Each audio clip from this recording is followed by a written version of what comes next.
والدماء التي تسيل على أرض غزة من المتسبب فيه؟ هل إسرائيل هي التي قامت بإطلاق النيران أم أنهم هم الذين قاموا بخطف 3 من الإسرائيليين في عملية استفزازية؟ رسالة من فتاة فلسطينية إلى المرأة توفيق عكاشة الذي يتطاول على شهدائنا وأطفالنا بدعم من المؤسسة الصهيونية ليفقد العرب شهامتهم وكرامتهم ويبث الكراهية والفرقة بينهم.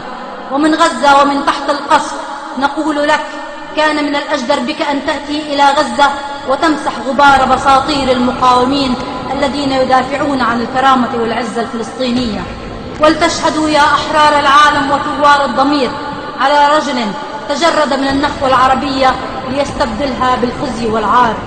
إنه توفيق عكاشة الذي تطاول على دماء أطفالنا ونسائنا وما زال يشمت فينا وفي أطفالنا، ونحن ثكلى وقتلى وبيوتنا وأطفالنا تقصف، وهو يحمل البوق الصهيوني لنكره عروبتنا. وأقسم برب الكعبة أنني كرهت عروبتي عندما سمعت ما تلفظ به هذا العربي المخزي، وهو يعاير على حفنة من الطعام قدموها الأحرار لمساندة الثكلى في غزة. لا تسمعوا كلامي هذا لعربي حر حتى لا تفقد النخوة العربية نخوتها.